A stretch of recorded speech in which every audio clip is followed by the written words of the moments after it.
umukomando. Ninde yifuza kuba umukomando? Umukomando mu isi y'imhemu. Haleluya! Iki gihe abatari abakomando boja kurwana intambara ya kino gihe bokwiranda n'ingoga. Tugira turonde uyu mugoroba niki jambo Imana yampaye. Imana yampaye iri jambo rivuga ngo nze hano hantu ndondeze shakishe abantu twohagurukana tukagwana intambara y'imhemu. Ndabivuze ku mugaragaro, ugomba yiyandikisha. Kwiyandikisha c'est gratuit. Kwiyandikisha ni ku buntu.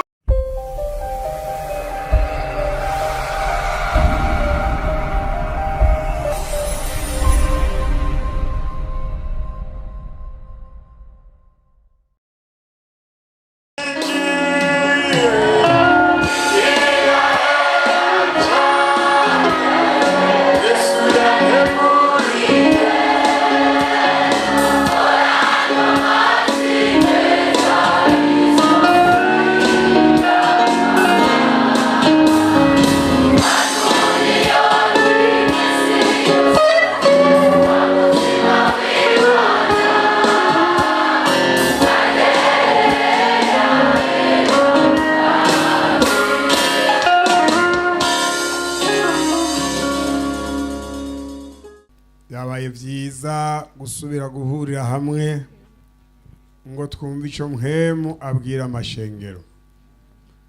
Kandi turashimiye Imana ku muntu wese yahaye agaciro kwitaba kino gikorane. Ico noba ndakuremeshamwe nuko ukuza ngaha kwawe kurafise inkwirikizi nziza. Amen.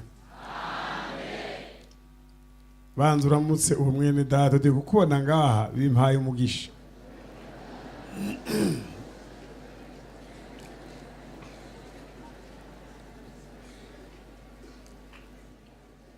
Kandi nagomba ndabagabishe jewe iyi minsi turimwo irantera ubwoba cyane kuko ngenda mbona ivyo ntahora mbona kera. Niyo mpamvu nagomba mbwire babandi bakunda kwivumbura bakagenda urubanza rudaheze no munsi mu rurere ruhere.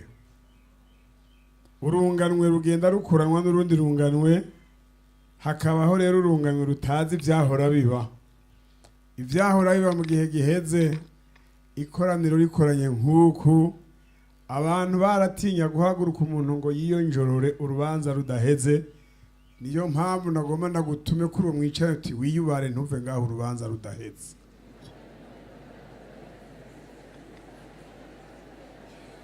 Andazi ko message yamaze gushika. Nuwo yari muri distraction yamaze kuvyumva yuko arorera urubanza rugahera. Hanyuma rero numva amajambo Imana yampaye arimwe inyungu nyinshi koko. Amen. Icyompa umuntu wese akemerera inama y'Imana yohava akazobona inkwirikizi y'ivyo yakoze uno munsi. Hari ijambo rivuga ngo icyompa Abisirayeli bakagira gute, nanjye nogira gute, notsinda abansi babo. Imana igiye kugutsindira abansi mu izina rya Yesu. Wewe gusa uno munsi witegure kwemera inama y'Imana.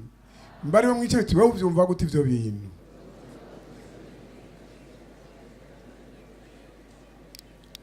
Dusome ijambo ri mu cete ca kabiri Paulo yandikiye Timoteyo. Icete ca kabiri Paulo yandikiye Timoteyo igice ca kabiri umurongo wa mbere ndabereka aho dushikana hariya ku murongo wa kane.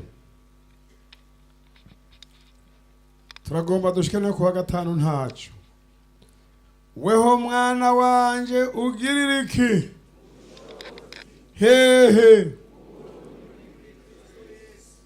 Kandi ivyo wanyumvanye mu maso y'ivyabona bingana gute?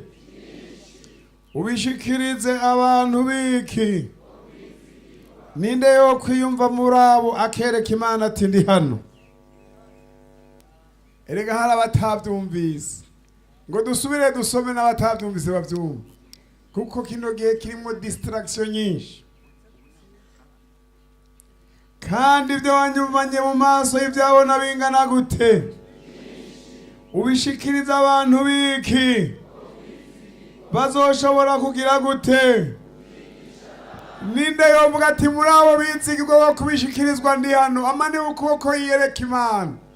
Ntiwiyeretse uwo muri kumwe, ntiwiyeretse jewe, wiyeretse nde? Imana. Gatatu, ufatanye nanjye kwihanganira imibabaro nk'uko bikwiye nde? Aho tevuga nk'uko bikwiye nde? None uwo musoda mwiza wa Kristo Yesu wibaza ngo yoba nde? Yoba nde? Nanjye ndavuze ngo jewe. Amen. N'aya majambo turiko turasoma kuri kane, nta musoda yikwegera mu by'ubugingo ngo azahimbare nde? Kandi umuntu arushanywa ntahabwa igitsibo shiti, arushanijwe nk'iki? Muhaguruke dusenge.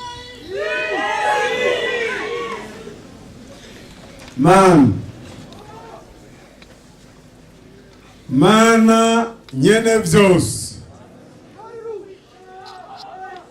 amen. Mana muri cya gitondo cyo kurema Adamu ariho waruri, Mana bukeye hamwe muremera Eva niwe wabiroranije. Raba abantu bose turabuzukuruza ba Adamu na Eva burya umubiri, yamara ntitugomba gutsindwa nk'uko Adamu na Eva batsinzwe. Oya! Ndagushima ko waturondeye uciye muri Adamu wa kabiri. Amen. Twebwe twitwa urunganwe rudasanzwe, kuko Adamu wa kabiri yajya atagira esheke akaza kuturondera, none natwe tugwiye kubaho tutagira esheke. Abada. Hallelujah, hallelujah. Amen, amen, amen. Kuri buno butaka hategerezwa gukoreka igitangaza, haboneka abasoda beza ba Kristo. Abarabara kiraido ritetete hotematesai. Hano hantu uyu mugoroba, uyu muhingamo, turagomba igitangaza cy'uko mu gitabo cy'Imana handikwamwo abasoda, abandikiwe ubusoda, b'abahizi, b'abakomando bagwanira ku butaka, abandi bakagwanira mu kirere, abandi bakagwanira mu bugaragwa, abandi bakagwanira mu mihana, abandi bakagwanira hashoboka hose, nabo kugwanira mu biyaga babemo, kugira ngo tuze dutabaruke tuvuga nka Pawulo ngo nagwanye intambara nziza, nabaye umusoda mwiza, nazigamye ukwizera, ndangije urugendo. Tuze duhagarare twese dufise une très bonne confession. Mwami, uyu muhingamo rero hariho abahungu n'abakobwa bagomba kuba impaye amaguru, bagomba kuba muri atletisme y'Imana, mu gisirikare cya Kristo, baze barase badahusha, bakubite bagema, romeretete irikanemanda imitakataido rotetesane madegando imibangabanga y'abadayimoni tuyishwanyaguze. Oh, this is our time. This is our time. Hallelujah. Urakoze Mana n'ivyo savye. Ingabo z'ijuru zibe hano, umuriro w'Imana wake hano, ubushobozi bw'Imana bube hano, ubutware bw'Imana bwumvikane hano.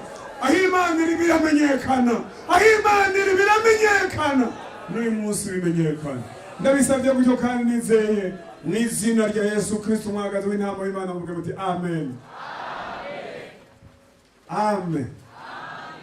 Yesu nashimwe.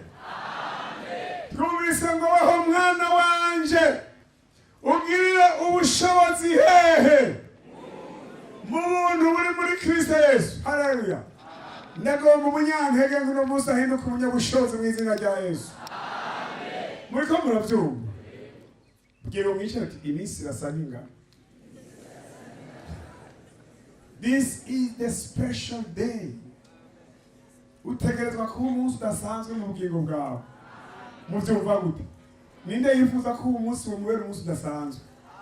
Mbaze umwicara ati wowe uvyumva gute? Muri ibi bintu tumaze igihe tubona abantu mengo babirimwo nk'imperekeza cyangwa indorerezi. Uno munsi indorerezi zigira zivanwemwo bose tuba basoda. Amen. Abasoda. Hallelujah. Abasoda bambaye tashi y'umuhemu. Hallelujah. Bambaye komando. Tenido komando. Ninde yifuza kuba umukomando? Umukomando mw'isi y'umuhemu. Hallelujah. Iki gihe abatari abakomando boja kurwana intambara ya kino gihe bokwiranda n'ingoga, ariko ndagomba abakomando. Yesu ndagusabye abakomando. Yesu ndasabye abakomando. Abakomando bo guhangana n'imyaka y'iherezo, bo guhangana n'urugamba rwo mu myaka y'iherezo, wagukubita ibisigo. Amen, amen. Abakomando bazi gukenyera inkota y'umuhemu. Mubyumve, Pawulo abwira Timoteyo ati Timoteyo, ibi bintu wambonye n'umunyabushobozi, nawe ntegerezwa kugusigura umunyabushobozi, kandi nawe utegerezwa gufasona guforma abanyabushobozi. Ibijora ntibyashobora guhangana na runo rugamba tugezemo. Ntibishoboka. Tugira turonde uyu mugoroba. Niki jambo Imana yampaye. Imana yampaye ijambo rivuga ngo nze hano hantu ndondeze shakishe abantu twohagurukana tukagwana intambara y'intambara. Ndabivuze ku mugaragaro, ugomba yiyandikisha. Kwiyandikisha c'est gratuit. Kwiyandikisha ni ku buntu. Ugomvye yishiremwo yinjiremwo. Murazi ko igisirikare nico mw'isi nta kwiyayata kurimo. Ejo twarahuye n'umuntu yambwiye ati maze iminsi naragiye kwiyandikisha mu gisirikare, mugabo naragiye ndakora ikibazo kirananira, ndiruka birananira. Ubu tugomba turondera abiruka ntibananirwe, abakora ntibananirwe mu izina rya nde? Ya Yesu. Kandi ico gisirikare komanda generale waco izina yitwa nde? Yesu. Yitwa nde? Yesu. Nimba abasoda ba Dawidi bari bakomeye, abo kwa Yesu batega gukomera mu rwego hejuru. Ngira ndabereka abasoda bo kwa Dawidi ngene bari bameze. Gatoya gusa hariya mu ngoma ya mbere. Ndabereke mu ngoma ya mbere murabe image y'abasoda bagwana na Dawidi ngene bari bameze. Ingoma ya mbere igice ca 12.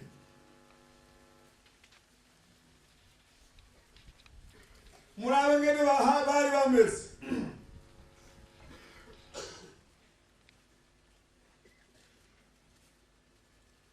Cumi na kabiri umurongo wa 13 mu bibiri habiri. Uw'icumi ninde? Uw'icumi na rimwe ninde? Makubanayi. Abo bantu mpereye ku bari bantaje. Abo bantu b'Abagadi barabagabisha b'ingabo. Uwo hanyuma y'abandi muri bo yarahwanye n'abantu bangahe? Ngero mw'icyo tubavyumvise. Umuntu umwe agabana n'abantu bangahe? Umukomando umwe wo kwa Dawidi yagwana n'abasoda bandi b'abanyamahanga, umwe yahwana na bangahe? Kandi uwo ngo yaba ari umuki, umunyantege nke bamwisha, yagwana n'abandi ijana. Ngira ndabereka umunyenkomezi nawe. Umukuru agahwana n'abantu bangahe? Bangahe? Abo bari abantu bigishijwe igisirikare na Dawidi. None twebwe abigishijwe na Yesu tuhangana n'igihumbi gusa. Indiri.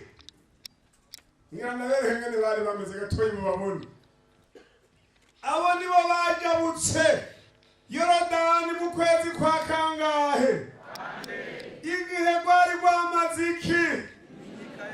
Batera ababu biyaya birasirazuba n'iburengerazuba birukana hose. Amen.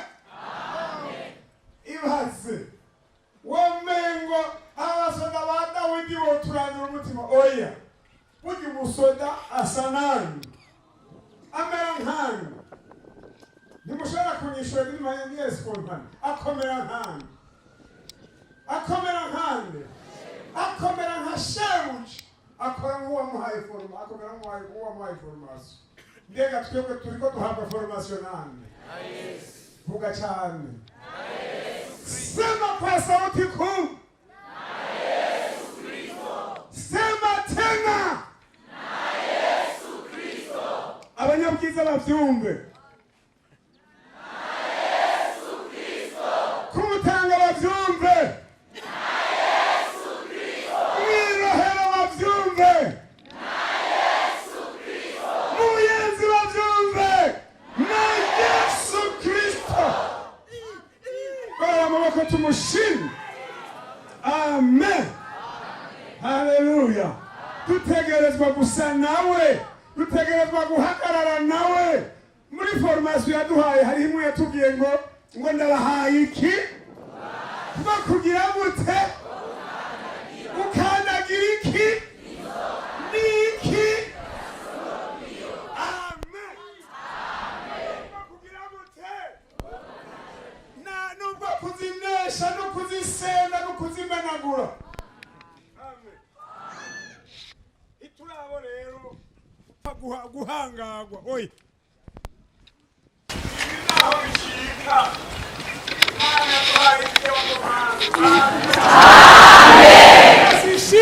Amen. Amen. Mutuze. Ayanga kenge we mulangu mpe. Ayanga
linki kw'ishyura ayitanze genda hariya imbere y'aho y'ikositine y'icharvati yicaye ku mubazi cyangwa tukajya ku ntebe ku mashini hari imbere icumi wazira tukajya ku mashini akaguherera ikabisaba ari hanze Yesu atangura kwigisha ati mwihane ubwami bwo mw'ijuru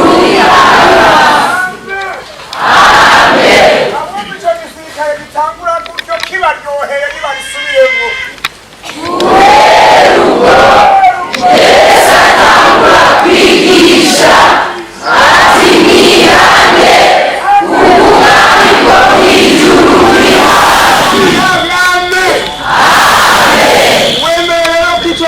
yakiyandikishamo tugomba duhindura akantu gatoya aho kuvuga ngo mwihane yishiramo rimwe kabiri gatatu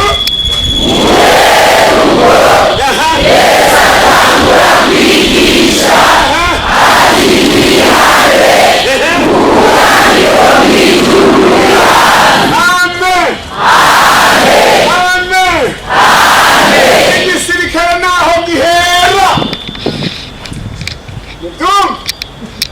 muri ico gisirikare nta maemosiyo abamwo nta masantima abamwo nta na mpinga yanje ibamwo umuvyeyi niyopfa gusumiramwo umwana ngo bishoboke umugabo niyosugumira nk'umugore ngo bishoboke cyangwa umuntu ngo asugumiramwo uwavukana ngo bishoboke oya kritere ya mbere niyi ugomba kwinjira muri ico gisirikare arayamanga akavuga ati nderemeye kugira gute kugira gute kwihana amen generale yitwa Yesu agaca kuraba akaraba neza ko kwihana koko bivuye mu mutima akaraba kuri determine yabona uri determine yabona urabyemeye yabona nta kantu na gatoya k'akariganga muhogo gasigayemo agaca abwira abasekreteri biwe ati handika mariko ushiye mu basirikare banjye amen agaca kwandika naho icyo gisirikare gihera mu ijambo rivuga ngo mwihane kuko ubwami bwo mw'ijuru bugize gute icyo gisirikare rero ucinjiyemo utegerezwa gucinjiramo ukabona formation yo gukiza ubugingo bwawe d'abord ariko kandi kubera igisirikare cy'ibitangaza kandi cy'urukundo uca wigishwa n'ingene uzokiza ubugingo bw'amasinzi n'amasinzi haleluya amen ikindi gerabaye umuntu wese ari muri icyo gisirikare icyambere amenya ngo ngaho mu isi misiyo ya mbere dufise niyo kwihana niyo gufasha abandi kwihana muri myaka tugezemo abantu kwihana bagenda batanga agaciro biba agaciro sino abasiguzi benshi bakibyigisha benshi bigishiriza imigisha bigishiriza ibihezagiro ibindi ariko Yesu nico yahereye kati mwihane kuko ubwami bwo mw'ijuru buri hafi nagira ngo ababwire imyaka tugezemo Yesu ashobora no kumurondera ko n'ibindi bitandukanye ugasanga bamurondera ko imigisha bamurondera ko imihezagiro baramurondera ko amagara meza bamurondera ko ibindi bintu bitandukanye mugabo icambere ni ukwihana ndabereka ingene yabivuze hariya mu butumwa bwiza bwa Matayo 9 Matayo 9 ku murongo wa mbere havuga ngo aja mu bwato arajabuka ashika mu gisagara ca hehe bamuzanira ikimuga bagiteruye hehe Yesu abonye ukwizera kwabo abwira ico kimuga ati humura mwana wanje iki cyane humura mwana wanje iki bamwe mu banyabwenge bizanditswe baribwira batuyo ararugose Yesu amenye ibyo biyumvira arababaza ati niki kibateye kwiyumvira nabi mu mitima yanyu none icoroshe ni ikihe ni ukuvuga ntuhariwe ibyaha byawe canke ni ukuvuga n'ivyuko ugende ariko kugira ngo mumenye ko umwana w'umuntu afise ububasha mw'isi bwo guharira ibyaha nuko bunabwira ikimuga ati vyuka wikore inderezo yawe utahe aravyuka arataha ishengero ribonye riratinya rihimbaza Imana yahaye abana b'abantu ububasha bene ubwo amen aha rero Yesu yagombye kwereka abantu yuko mu buzima bwabo ikintu cya mbere bazogira priorite ari uko umusoda wiwe wese azoha agaciro ibanga ryitwa kwihana ibyaha nagira ngo ababwire mwese muri hano ukaba ugomba kubona ubugingo muri ino si, ubugingo bumeze neza, ukaba ugomba kutazoba umunyamarira, umunyamwikomo n'umunyamaganya w'ibihe bitazoshira. Ikintu cya mbere ukwiye guhera ko kugirira neza ubugingo bwawe n'ikintu bita kwihana. Mbarizo mwico wabyumvise, murabona n'ibinyamatwi byahagaze, ariko na Yohana yabasemera mu bugango abantu bakihana. Icya mbere mwarunganuwe bwo muri iki kinjananjana, ibi bintu by'agakiza cyangwa ibintu by'amadini byo muri ino myaka usanga abantu bari mu madini batariko barajya mu ijuru. Wewe twabanye ngaha kuri uyu muhingamo nabo bariko batwumviriza barengana. Umuntu ahiriwe n'uwagize gute? Dawudi yavuze ngo ahirwe uwagize gute? Naho hazora mu kinjananjana c'ibihumbi 5 sindabizi. Valero yo kwihana izokwamara iyambe. Yesu rero ngo amaze kubwira uwo muntu bari bamuzanye ku nderuzo, abamuzanye bari bafise umutwaro yuko amuguruka umuko. Mugabo Yesu mu ntara y'iwabo aca agomba kubigishiriza ikintu. Narasomye ijambo guhere hirya hejo, mbona uyu murongo ngo Yesu ajya mu ntara y'iwabo. Ndibaza twebwe abakizwa ba kino gihe, mbega duhaye agaciro kangana gute abantu bo mu ntara y'iwacu? Ko umuntu akirizwa aha mu gisagara ntasubire iwabo kuvuga y'ubutumwa. Mbega iryo banga ryo ntirikwiye guhinduka umuntu amaze kumenya buno butumwa agasubira no mu ntara y'iwabo akajya kubivuga? Mbarizo uwo mwicaye tuheruka iwanyu ryabo.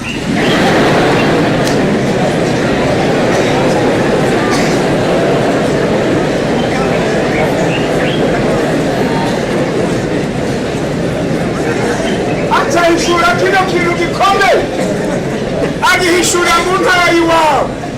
Ati yemwe bantu b'iwacu, ati nimwumve ibi bantu b'iwacu, naho mwazanye umuntu ngo ndamumugurure sico priorite. Mbarizo mwicaye twazi ko priorite y'ubuzima bwawe ari ukwihana.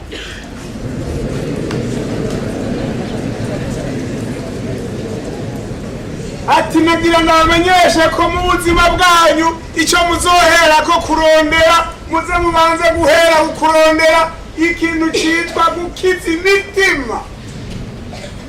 Dawudi wanditse igitabo cy'imigani, ngira mvuge numve ko muhazi ku mutwe. 4:23 havuga gute?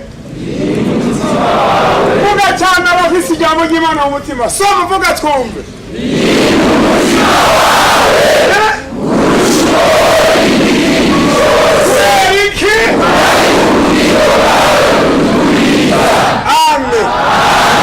Reka ndabifurije ko nk'abasoda bagiye kwinjira mu gisirikare cya Kristo muragwiza ijambo ry'Imana muri mwebwe. Amen. Umuntu nawe ohura na bizenda Bibiliya uti vuga handitse gute agaca basipona na kapu. Ngaha rero ngo rinda umutima wawe.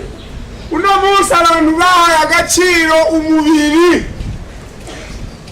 bahaye agaciro ibishira, bahaye agaciro ibivise garanti y'imyaka mike. Ariko uwanditse imiganira cyavuga ngo urinde umutima wawe gusumba ibindi byose ufise, kuko ari ubugingo bwawe bugira gute? Igisirikare cya Yesu rero ugomba gucinjiramwo abanza gutangura kumenya kurinda umutima wiwe. Ngira ndabwira ikintu kimwe, dusome hariya mu gitabo cy'abacamanza.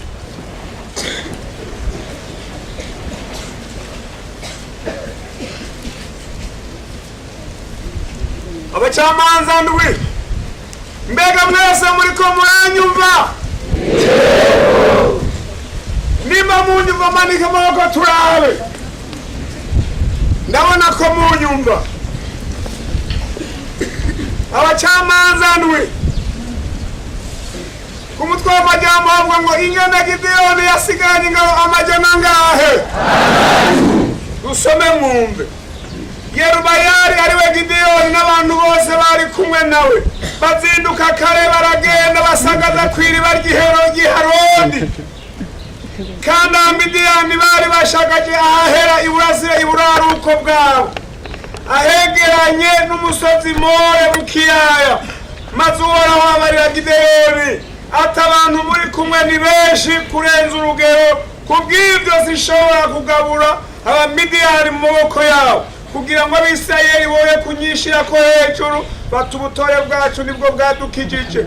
None genda ubitangaze abantu bavyumve, uti umuntu wese afise akoba atinya natahe ave kuri uyu musozi Gileyadi. Nuko hataha abantu bangahe?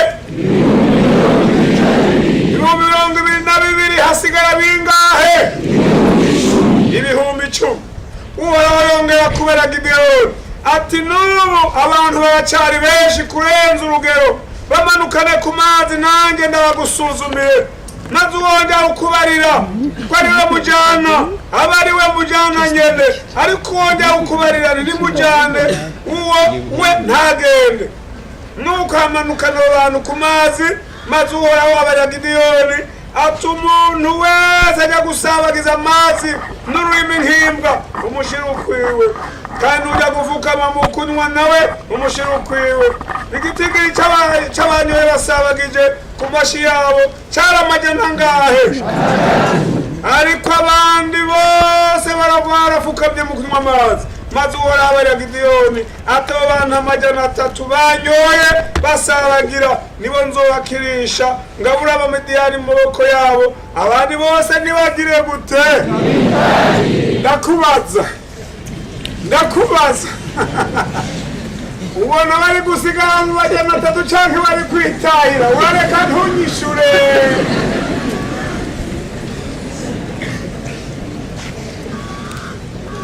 Nuko amajana 3 baka abo bandi iki? Impamba zabo niki? N'izamba zabo. Maze Gideyoni arungika abo Bisirayeli bose bacaguwe, umuntu wese asubiriwe, asigarana nabo amajana 3, kandi Abamidiyani bari bashagaje mu kiyaya hepfo yabo. Imana idutabare. Amen. N'abasirikare ba Yesu, Imana idutabare. Amen. Haleluya. Uyu munsi ni special. Hagira haronderwe abasirikare banga. Mwumva tukeneye banga. Aya ngo umuntu wese yiyandikishe muri aya 3, naho muza kurenga ntahaje. Mugabo umuntu wese aboneke ko ari muri bajya amajana 3. Ibaze none uko muri mu batashe kwera. Naribagije abatashe nyene bangibora. Murabona batashe atafirimbi yuko urugamba rurangiye iravu, kandi ngo bari babatsiriye ngo babatsiriye impamba niki.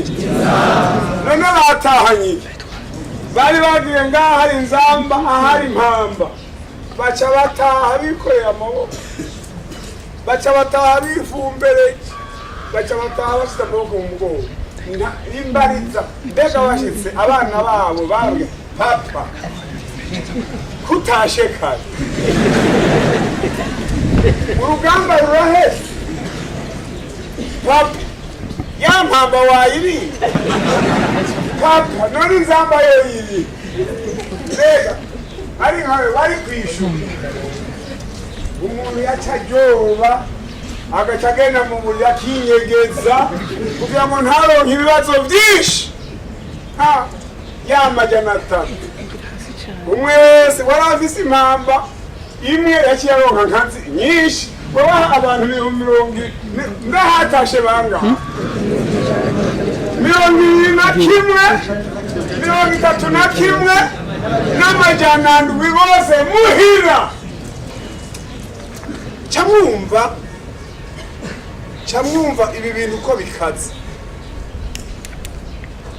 Ubwinshi bw'abantu n'abasirikare ba Yesu bamuhane, ubwinshi bw'abaririmbyi. Namwe mbona babaririmbyi mwaririmba ngaha, tanda bitegetse ati bajya abaririmbyi kujya baririmba haje hoza akayungiro k'Imana.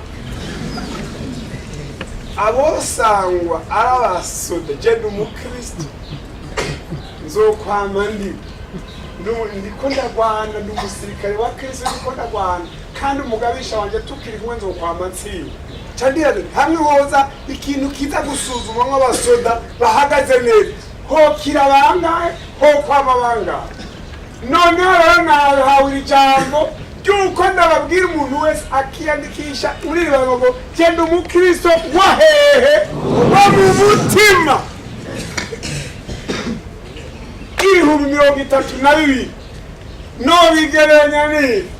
nobigeranya n'abantu bari mu madini ibihumbi n'ibihumbagiza wowe n'abahurumba bagenda mugabo bakagenda atagakiza kukuri bafise batiteguye gukiza ubugingo bwabo batiteguye no gukiza n'ubugingo bw'abantu kandi bagitonze urugamba bose uniforme zarasa bose bari bambaye tashitashi bose bari bambaye tenidokomba bari bambaye beret rouge canke beret vert uniforme ariko uhoraho azi gusesa imitima n'abitegereza ati ewe gidi ntusye bwose ntuhave wibaza ngo urafise abasirikare bakwiye ntubarure nk'iyo gitigiri oya jewe ndazi ko badakwiye bajya ari ngwiza murongo ngomba ndakubwira inama uno munsi uve mu ngwiza murongo mu izina rya Yesu. Amen. Shetani yaraguhenze uremera ubingwiza murongo mugabo ukarerekana nijoro ugakora ibitari abasoda ba Kristo nabo bakwiye kuguma n'abasoda 24/24 ku murango no mwijoro akaranga mutima k'abasirikare bakwiye kugumana. Hanyuma rero icakwirikiye niki icakwirikiye nta kindi nuko Imana yitigizeho kwanza utangaza itangazo abanyabwoba bose nibatahe abanyabwoba bose nibatahe iryo tangazo rya mbere ryarungitse bangahe 22 abanyabwoba bose muhira iryo rihavuye hacahaza irindi rya kabiri bajyanye ku mazi ngabajyanye ku mazi hafatwa ibihumbi bingahe 9,700 bose ngo bajya kunywa ku mazi bafukamye bisobanurwa gute bari biba urugamba rwabayemo mu kanya gatoya bagiye kunywa ku mazi bari bagira ko bari mu rugamba barafukama bigwanishwa bashira hasi bareza umutima kuri amazi barafukama baranywa amazi ariko bari 300 baca bagenda banywa amazi mugo bakwega akanywesha ukuboko kumwe ukundi bagumana ikigwanishwa ukundi bagumana inzamu hari naho ngira ngo bashobora kuba baranywesheje umunwa gusa mugo bakaguma bagira babegaguzwa baraba hariya baraba umwasazana anticyumabira abanyoye basaragiza amazi himbwa ubashirukwa abanje gufukama ubashirukwa tutanga itangazo utumuntu wese yavukamye mu kunywa amazi natahe niyo mpamvu rero nagomba uno munsi ndabereke abasoda bashobora kuba bari muri gisirikare batemewe. Umuntu wese yoba bari muri kino gisirikare cya Kristo ngira nsome liste y'ibigwanishwa ihari ukumva ubuzemo na kimwe ucuva ngaho wiyandikishije ubwira kandi mu gisoda uko uzoba utakiri muri liste y'abasirikare. Abanyefeso dusome Abanyefeso 6 dusome Abanyefeso 6 tuce dusome umuntu acyayumva ko mu gisirikare cya Kristo akirimwo atakirimwo naho acaza dusubire tumusabire yandikwe ace yambara n'ibigwanisho batazoba yambaye. Gatandatu kw'icumi mwumve ngene havuga ibisigaye muremesherezwe mu mwami wacu no mu bushobozi bwiwe bwinshi, mwambara ibigwanishwa byose by'Imana kugira ngo mushobore guhagarara mudatsindwa n'ubugunge bwa wa mugwanizi, kuko abo tunigana ataraba inyama n'amaraso, ariko tunigana n'abakuru n'abafise ububasha n'abaganzi isi y'umwiza n'impwemu mbi z'ahantu ho mw'ijuru. Kubw'ivyo mwabira ibigwanishwa byose by'Imana kugira ngo mushobore kudatsindwa ku munsi mubi, kandi mwaheza byose muhagarara mushikame. Reka rero murabe ko mwambaye byose. Icambere nuko rero mushikame mukenyeje iki? Usanga atari umunyakuri mu buzima bwiwe, si umusirikare, nta uniforme yambaye. Mwambare ukugoroka nk'icuma gikingira igikiriza. Usanga atabugororotsi afise, ata nubwo yigeranye mu buzima bwiwe. Ni ukuvuga mu basirikare ba Kristo nturimwo, wari kuba watashe muri bijya 31 n'amajana 7. Icya gatatu, kandi hamwe n'ivyo mwambare, hamwe n'ivyo byose, hamwe n'ivyo byose mwabira inkinzo yo kwizera niyo muzoshoboza. Icambere twavuze ngo ni inkweto. Icya gatatu ni ico 15, mwambare inkweto z'ivy'ubutumwa bwiza bw'amahoro biteguza. Icya gatatu, kwandiko cya gatatu ni birato bigenda biravuga ubutumwa bwiza. Muramaze kubona umusirikare bote yambara, irya bote ni bote imufasha naho yabungahwa ntacaba, naho yoca mu nzoga igakomora ku kirato imumara ntibwinjire. Ni ukuvuga natwe dusabwa kugenda twambaye ibirato byitwa ubutumwa bwiza. Aho tugeze ntihagire ikindi batubonamo, batwumvamo, batumenyamo, bakamenya yuko ubutumwa bwiza bushitse aho hantu. Ari aho ugiye kwiga, ubutumwa bwiza bukaba buhashitse. Ari aho ugiye gukorera, ubutumwa bwiza bukaba buhashitse. Ari naho ugiye kuba, iyo nzu ikaba ishitswemo n'ubutumwa bwiza.